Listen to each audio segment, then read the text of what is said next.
Random function is used to generate a number randomly. That means random function की help से हम किसी भी नंबर को सिलेक्ट कर सकते हैं। अगर हम अपने प्रोग्राम में रैंडम फंक्शन यूज़ करना चाहते हैं तो उसके लिए stdlib.h को इंक्लूड करना पड़ेगा। सपोज करो मैं एक स्टेटमेंट देती हूँ int a equal to random 10। Random 10 statement will select any number between 0 to 9। याद रखिएगा रैंडम फंक्शन कभी भी अपर लिमिट इंक्लूसिव नहीं करता। अगर मैं रैंडम 5 कहती तो ये 0 1 2 3 4 सिलेक्ट करता। अगर मैं 7 कहती तो 0 1 2 3 4 5 6 कहता, बट 7 को सिलेक्ट नहीं करता। वैसे ही रैंडम 10 कहने पर ये 0 1 2 3 4 5 6 7 8 9 में से किसी भी एक नंबर को सिलेक्ट करेगा, बट 10 को इस लिस्ट में इंक्लूड नहीं करेगा। सपोज कीजिए अगर मैं एक स्टेटमेंट देती हूँ int a equal to random 5 plus 20, तो random 5 will select any number between 0 to 4 क्योंकि ये अपर लिमिट को इंक्लूड करता नहीं है, और जो भी इनमें से नंबर सिलेक्ट होगा उसमें 20 प्लेस हो जाएगा। यानी जो पॉसिबल वैल्यू होंगी वो क्या होंगी 20, 21, 22, 23 एंड 24।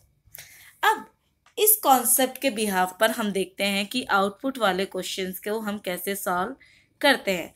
सपोज करो ये कोडिंग आपको गिवन है और आपसे कहा जाता है कि आउटपुट निकालिए। रैंडम में कभी भी कोई फिक्स आउटपुट नहीं होता, पॉसिबिलिटीज होती हैं, इसलिए ये हमेशा ऑप्शन बेस्ड क्वेश्चन होता है। अब हम बिगिन करते हैं। प्रोग्राम के बिगनिंग में दो वेरिएबल गिवन है m एंड वैल। m की वैल्यू 5 सेट है और वैल की वैल्यू 10 गिवन है।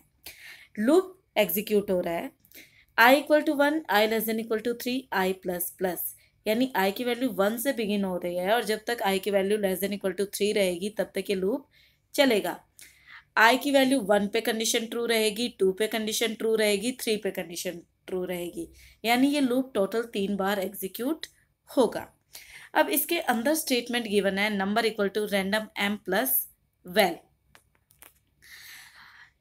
जब मेरे i की वैल्यू 1 है, 1 less than equal to 3 condition true, m की वैल्यू 5 है, वैल की वैल्यू 10 है। स्टेटमेंट बनी number equal to random m मतलब रैंडम 5 प्लस 10। रैंडम 5 कहने से ये सिलेक्ट करेगा 0 1 2 3 4 और उसमें 10 प्लस होने पर नंबर के लिए पॉसिबल वैल्यूज हो जाएंगी 10 11 12 13 14। i की वैल्यू इंक्रीज होके हो गई 2 और m की वैल्यू डिक्रीज होके हो गई 4। अब लूप की कंडीशन ट्रू है, दोबारा स्टेटमेंट एग्जीक्यूट होगी। रैंडम 4 कहने पे ये सिलेक्ट करेगा 0 1 2 3, यानी कि पॉसिबल वैल्यू क्या होंगी 10 11 12 13। m की वैल्यू फिर से डिक्रीज हो गई, m की वैल्यू हो गई 3 और i की वैल्यू इंक्रीज होके हो गई 3। 3 less than equal to 3 condition true, यानी लूप फिर से एग्जीक्यूट होगा। इस बार रैंडम 3 कहने पे ये सिलेक्ट करेगा 0 1 2 और जो भी सिलेक्ट होगा उसमें प्लस हो जाएगा 10, यानी नंबर के लिए पॉसिबल वैल्यू क्या आई 10 11 12। जब i की वैल्यू 1 है तो नंबर के लिए पॉसिबल वैल्यू है 10 11 12 13 14। जब i की वैल्यू 2 है तो नंबर के लिए पॉसिबल वैल्यू है 10 11 12 13 और जब i की वैल्यू 3 है तो नंबर के लिए पॉसिबल वैल्यूज है 10 11 एंड 12।